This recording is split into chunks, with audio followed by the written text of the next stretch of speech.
Espèce de vieil enfoiré! On a réussi, Morty, on l'a bien eu, ce connard! Ça a fonctionné, monsieur? À merveille.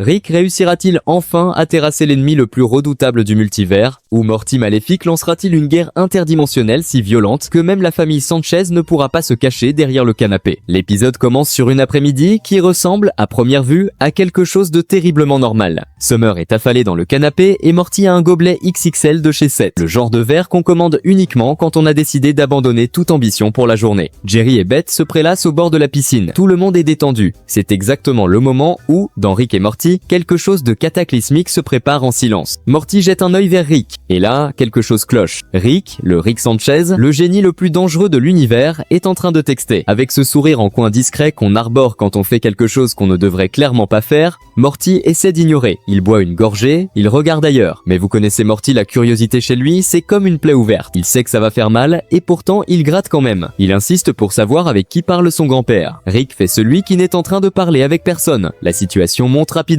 Morty tente de lui arracher le téléphone des mains, Rick résiste. S'ensuit le genre de bagarre absurde entre un ado et un vieillard génie de l'espace qui aurait pu être évité si l'un des deux avait dit la vérité dès le départ. Mais chez les Sanchez, la vérité c'est toujours la dernière option, celle qu'on utilise quand tous les mensonges disponibles sont épuisés. Et dans le chaos du Force Géo, Morty voit l'écran, le contact enregistré. 2 mots, Morty Maléfique. C'est quoi ce bordel? C'est que dalle!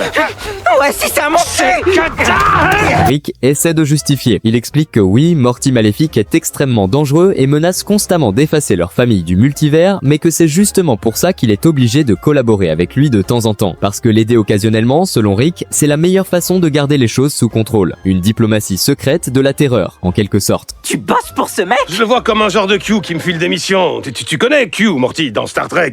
Ok, bon, imagine un gay de l'espace qui est, genre, passionné d'échecs.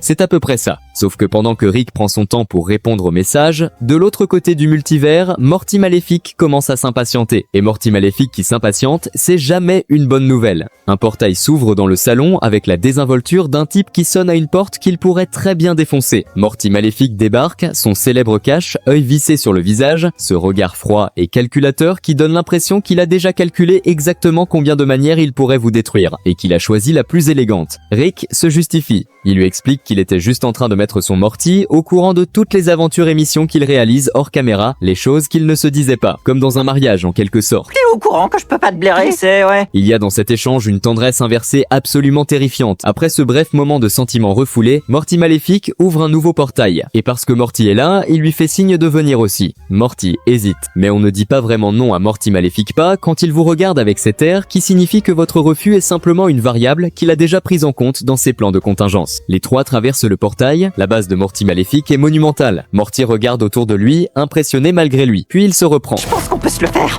Qui ça, on?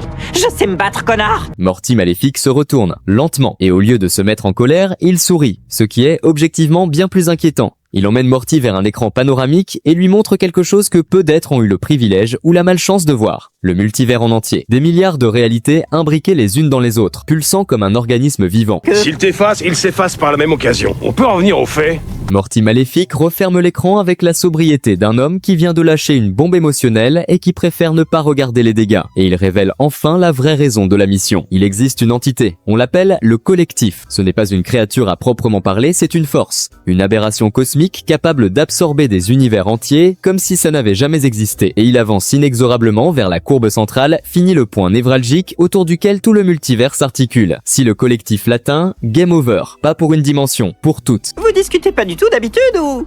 C'est parce que je suis là que ça jette un froid. Morty. On discute d'habitude. Mais que de trucs de physique hyper barbants. Et donc, tous les deux, vous unissez vos forces pour protéger la courbe centrale de finitude. Depuis quand on a quelque chose à faire de l'univers? Je m'en tape. C'est pour ça que je me sers de lui. Nom d'une bite, on y est enfin. Il localise le collectif dans une zone frontière du multivers. Et ce qui les attend dépasse tout ce que Morty a pu voir jusqu'ici, et pourtant, ce gamin a vu des choses. Le collectif est une masse vivante et pulsante qui absorbe littéralement tout sur son passage. Tout disparaît à l'intérieur de lui avec une facilité terrifiante, comme une baleine qui filtrerait le krill de l'océan, sauf que l'océan c'est la réalité, et le krill c'est tout ce qui a jamais existé. On pense immédiatement au tribunal vivant dans les comics Marvel, ce genre d'entité tellement massive qu'elle redéfinit l'échelle de ce qu'on appelle une menace. Rick agit immédiatement. Il enveloppe Morty dans une nanomaille protectrice pour éviter qu'il soit absorbé pendant le combat. Puis la bataille commence. Rick et Morty Maléfique en mode tandem. Et pour un duo qui se déteste fondamentalement, ils se coordonnent avec une efficacité redoutable. Ils placent en douce des charges spéciales autour du collectif. L'idée, le déstabiliser de l'intérieur, créer une réaction en chaîne qui le forcera à se contracter sur lui-même, propre, élégant, presque trop simple. Sauf que le premier à tomber, c'est Rick, et Morty se retrouve seul, avec Morty Maléfique exactement le genre de situation qu'on essaie d'éviter dans la vie. Sans Rick, les deux Morty activent leur plan B, se camoufler, placer les dernières charges, disparaître avant que la chose les remarque. Le plan B dure environ 40 secondes, parce que Morty notre Morty, le Morty bonne patte se fait repérer presque immédiatement. Et là commence un dialogue cosmique, absolument surréaliste.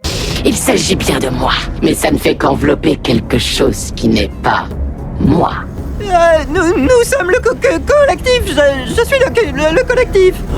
Et pendant que Morty a cette conversation existentielle avec une entité qui mange des univers, le collectif détecte les charges, et fidèle à sa nature, de choses qui absorbent absolument tout. Il les absorbe aussi. Maintenant, il commence à aspirer tout ce qui l'entoure pour finir le travail. Sauf que personne n'avait prévu ce qui était intégré dans ces charges. Un algorithme de compression, une petite ligne de code cosmique, inoffensive en temps normal, mais absorbée par une entité dont le principe même est l'absorption infinie, ça crée un problème logique fondamental. Le collectif commence à se comprimer lui-même, de l'intérieur. En quelques secondes, cette masse qui dévorait des réalités entières commence à se réduire, à se contracter, à s'effondrer sur elle-même dans une boucle d'absorption récursive qui n'a aucune sortie possible.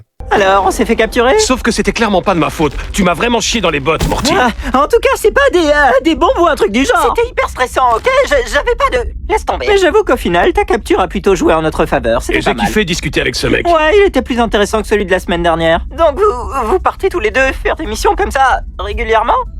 Non, juste de temps en temps. Les trois se retrouvent dans un dîner. Rick et Morty Maléfique commandent des milkshakes. Et malgré le fait que la mission se soit terminée parfaitement, Morty Maléfique prend soin de préciser que la présence de Morty n'a servi à rien, qu'il n'a fait que gêner. Ce qu'il dit uniquement pour le provoquer, évidemment. Rick essaie de garder les choses calmes, rappelle que leur alliance reste une trêve temporaire, que n'importe lequel des deux pourrait trahir l'autre à tout moment. Et pendant que les deux Morty commencent à se chamailler, Rick se sent de plus en plus mal à l'aise et décide d'aller aux toilettes pour ne plus les entendre. Je vais te les faire manger par le cul, tes gaufres à la con, la vache. Qu'est-ce que t'essayes de faire, bordel? Tu comptes prendre ma place? Je vois pas du tout de quoi tu parles. Ah ouais, briseur de ménage. Tu réalises que tout ton petit délire de là, ce que t'es en train de faire, c'est de la faiblesse. Va te faire foutre, hein?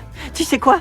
Peut-être que je vais te le piquer, ton grand-père, mais c'est pas parce que je l'aime, c'est parce que toi, tu l'aimes. Quand Rick revient des toilettes, Morty lui demande de partir immédiatement. Il ne se sent vraiment pas à l'aise près de Morty Maléfique. Surprise, Morty Maléfique accepte sans problème. Il dit même à Rick qu'il devrait refaire ça plus souvent uniquement pour rendre Morty jaloux en faisant un clin d'œil que personne ne voit à cause du cache. Je viens de faire un clin d'œil au cas où vous auriez pas capté. On avait capté. Sale preneur d'otages.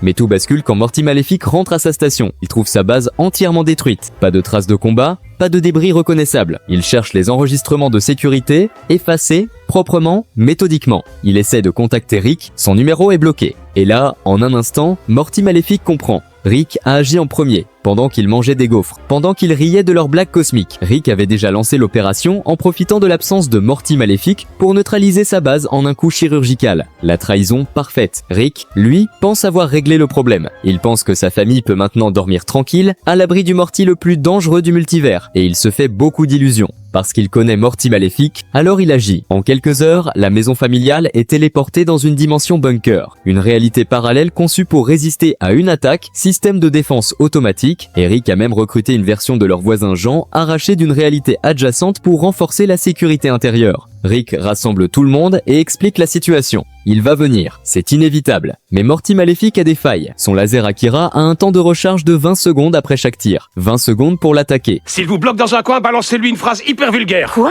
Il aura exactement cette réaction. Plus c'est vulgaire, plus ça vous laissera du temps. Jerry, faites semblant de vous chier dessus de peur. Je ferai de mon mieux. Dit Jerry avec un enthousiasme légèrement inquiétant. Beth s'inquiète à voix haute de l'idée de vivre enfermé pour toujours dans un bunker. Rick essaie de voir le côté positif. Tu crois que Jim du bunker est originaire de cette dimension ou que c'est Rick qui l'a amené ici? J'ai l'impression que c'est un ancien Pas marin. de messe-basse, ça peut rendre parano et conduire à s'entretuer. Personne devient fou, Rick. C'est exactement ce que dirait quelqu'un qui commence à devenir fou. Y a des questions? Ok, pas de question. Plus tard, Morty trouve Rick seul. Il reste silencieux un moment. Rick regarde vers la sortie du bunker. Il va venir. Et tu penses qu'il y a une chance qu'il vienne pas ? Non. Mais les 10 premières secondes d'espoir, c'est agréable quand même. Morty Maléfique débarque dans la dimension bunker comme une tempête sous forme humaine. Et là, on réalise quelque chose d'important. Tous les systèmes de défense que Rick a installés, les armes automatiques, les tourelles énergétiques, les boucliers, rien de tout ça ne suffit. Pas contre lui. T'as vu ça, Morty?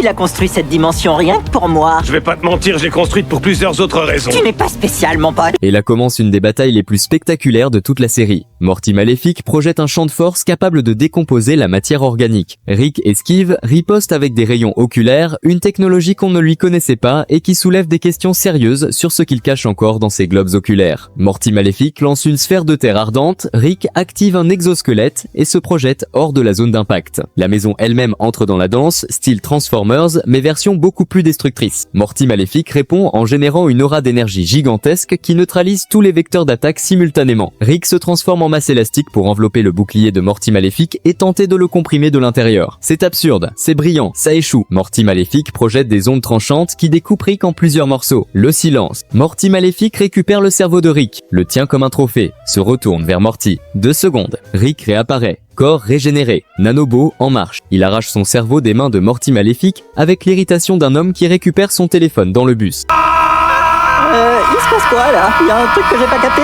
Tous nos nanobots sont en train de fumer les nanobots de l'autre.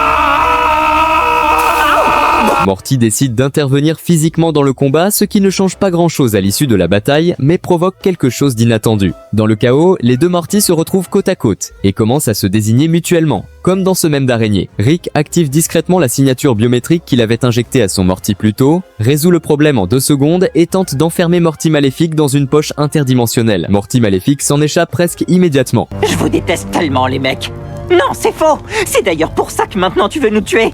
Parce que pour Rick, me rendre jaloux c'était une blague, alors que pour toi, c'est ça, sauve-toi, minable. Morty Maléfique prend finalement le contrôle de toute la dimension bunker. Les armes automatiques se retournent contre la famille, il a la main sur tout, sauf que la famille ne fuit pas. Dans un moment de courage collectif totalement improbable pour les Sanchez, qui, rappelons-le, ont des relations familiales construites sur un déni mutuel, soigneusement entretenu. Tout le monde se lance à l'attaque physiquement. Morty Maléfique tire son laser Akira. 20 secondes de recharge. 20 secondes pendant lesquelles tout le monde continue à taper, de toute leur force, avec tout ce qu'ils ont. Ce n'est pas élégant, ce n'est pas stratégique, mais c'est authentiquement humain d'une façon que Morty Maléfique, avec toute son intelligence, n'avait probablement pas intégrée dans ses calculs. Et puis Morty Maléfique sort son Joker, un dispositif qu'il n'aurait jamais dû utiliser. Il gèle le temps, tout s'arrête, et Morty, figé dans l'immobilité du monde autour de lui, note quelque chose. J'ai toujours trouvé ça bizarre que les Rick ne touchent pas au voyage temporel. Je sais que c'est chaotique, mais ça te ressemble du coup. Et là, il comprend, parce qu'il y a des entités qui surveillent les violations temporelles, des entités très sérieuses, très organisées, et visiblement très impatientes. Les Slimy Pants font leur entrée, une brigade temporelle qui encercle immédiatement Morty Maléfique de tous les côtés milant dans chaque direction, aucune échappatoire. Rick sort de nulle part avec la satisfaction tranquille d'un homme qui avait planifié ça depuis le début. Rick s'adresse à l'officier des Slimy Pants avec le ton d'un citoyen modèle légèrement condescendant. Merci pour le tuyau. Il y a un paquet de gens qui fichent le temps ces jours-ci. En tant que citoyen, je n'ai fait que mon devoir. La société est en train de partir en vrille, je vous le dis. Plus personne n'accepte de laisser passer les ambulances non plus, ok? Embarquez-moi ça. Je veux son dossier sur mon bureau pour hier. Avant que les Slimy Pants l'emportent, Rick se penche vers Morty Maléfique. Désolé que Morty ait mis un malaise. C'était une fausse relation. Amuse-toi bien en prison, petit merdeux. Voilà comment prend fin, du moins pour l'instant, la menace du Morty le plus dangereux du multivers. Pas dans une explosion spectaculaire, pas dans un sacrifice héroïque. Arrêté pour violation des normes temporelles, il y a quelque chose de délicieusement ironique là, dedans le génie qui a manœuvré des civilisations entières, mis en garde à vue pour avoir utilisé un gadget de pause temporelle au mauvais moment. Rick avait planifié ça depuis le début, la mission contre le collectif, les gaufres, la trahison, tout était calculé pour pousser Morty Maléfique à utiliser le gel temporel, la seule infraction qui garantissait une arrestation immédiate. Échec cosmique. Match en 3 coups. Scène post-générique. On retrouve Morty Maléfique en route vers la prison des Slimy Pants. Il regarde autour de lui avec ce calme inquiétant qui ne l'a jamais quitté. Alors, on a voulu jouer avec le temps, grand singe. Donc c'est tout? Vous allez pas me figer pour le restant de l'éternité? Ou j'en sais rien, me dépouiller de ma conscience? Quoi? Gamin, le système est censé être punitif. Qu'est-ce qu'il y a de désagréable à être mis en hibernation? Non, mon petit pote, tu vas bouffer de la bouillie dans un plateau entouré de gros baraquets qui t'appellent poisson frais à longueur de journée. Merde. Tu peux t'entraîner pour devenir un colosse, mais va falloir donner de ta petite personne pour choper des protéines. Ça veut dire vendre mon cul? Ça, c'est un classique intemporel. Il ne dit plus rien, et pour la première fois depuis qu'on le connaît, il n'a pas l'air d'avoir un plan.